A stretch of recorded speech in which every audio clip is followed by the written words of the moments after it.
Before starting, I just want to let you know that I have a little bit memory problems, and I'm going to use a little bit help in order to do this the best way to keep a track of what I'm telling you.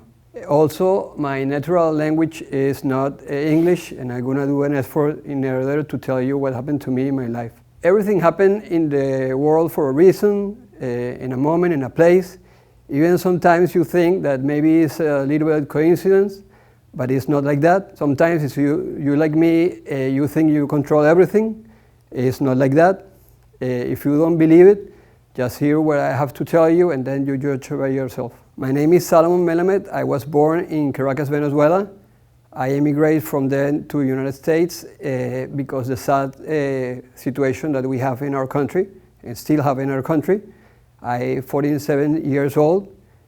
I study system engineer. I have 2 beautiful kids, and depending on the day that you see this video, I am divorced or getting divorced. 14 years ago, the 31st of December, I was in vacation in an island, taking sun. I was going to a party to have a New Year's party, and then I fall to the floor because I have a viral encephalitis. I have semi-seizures, and we didn't know what happened to me.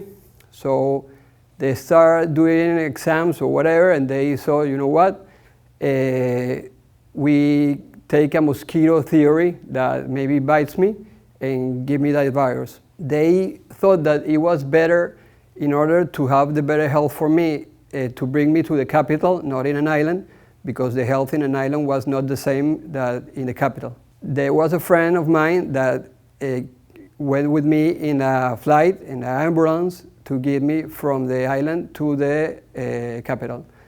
You maybe think how you can do this in the 31st of December. That it was very difficult, almost midnight, without any transport, without any transfer money electronic that you can do in a huge amount. There was another friend that have money in his house because he have some money that he couldn't deposit that day in the bank, so he have it in his house, and he take it to the place that the ambulance needed, so they can bring me to the capital. So I came to the capital. The panorama was not the best when I came. I have a brain lesion, obviously, and I was going to leave, how I going to live, etc., etc. Obviously, I lived. I'm here talking to you. The thing is that after that, I have a lot of rehab, because there was a physical rehab. I have a nurse, I have working with a nurse, I have to make a little bit exercise, but the most difficult part was the mental part, because I lost most of my memory. You maybe think that it's not, I don't know how you can do it, but I forgot what I studied in the university, for example. But not only that, I forgot my English that I study in Boston, for example, also. I used to talk English best way. Then I forgot, I used to work in sales, in computer stuff. I forgot many persons that I knew before.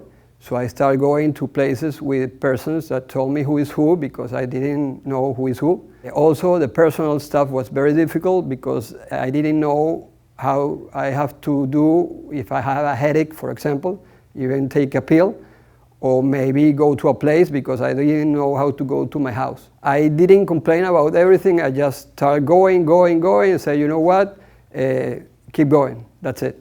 14 years later, the 31st of December, this December, I have a heart attack. Obviously, I'm not an obese person. I do exercise. I don't smoke. So it was very strange why I have a heart attack even the same day that I have the viral encephalitis 14 years ago. When I was going to the clinic, they told me that I have an insurance problem, because they cannot accept that insurance. I don't know why. But I was thinking, okay, what I'm gonna do, I don't know.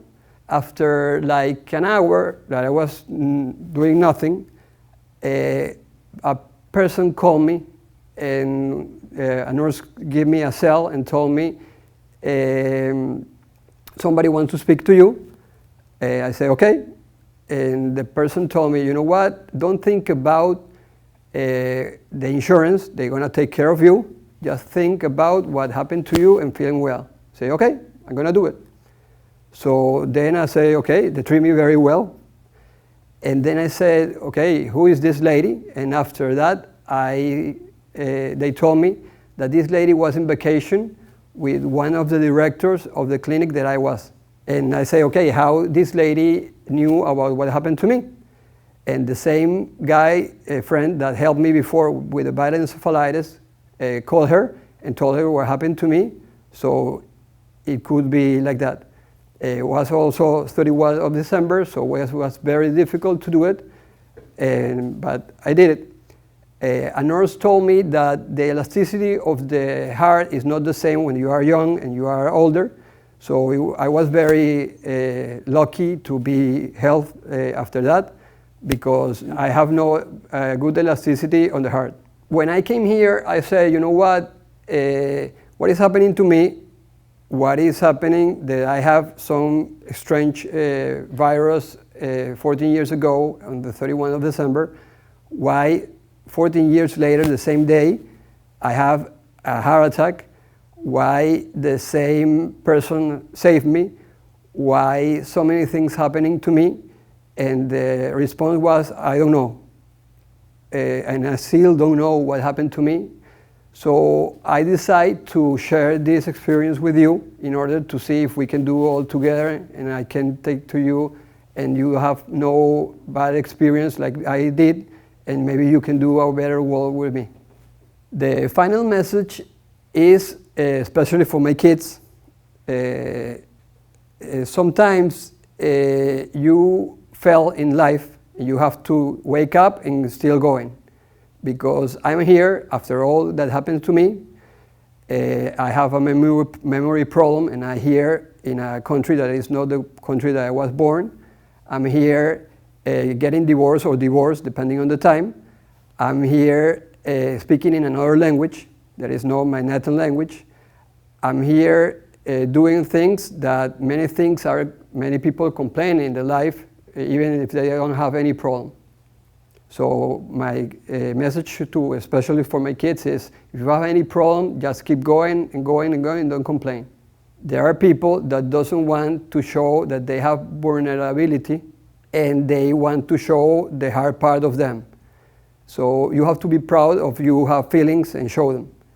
When I have that viral encephalitis, one of the things is that I didn't want my kids to know that I have a memory problem, and I suffer.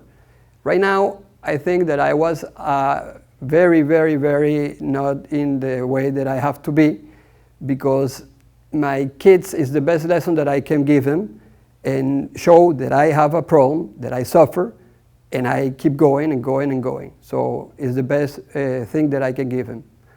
Also, to let them know that you can show that you have feelings and you can be proud of the feelings that you have. Life have ups and downs, and sometimes you are here, sometimes you are there. You have to be very, try to do the best for your material part, but it's not the thing, the most important thing in your life. It doesn't make any sense if you have done the other part. There are people that cover themselves with a blanket, depending on the side of the blanket, and there are people that doesn't care, that take away the blanket for the other people, even if they have cold. So you have to be a very nice person, you have to be a very nice, you have to share, you have to not be selfish, and you have to be a person that everybody cares. I want to give a special grateful to my father. Father, please, come here.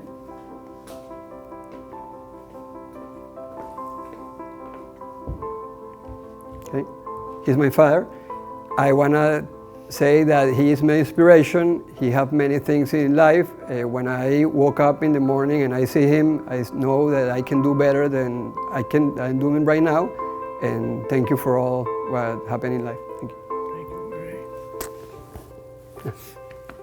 Ahora en chino.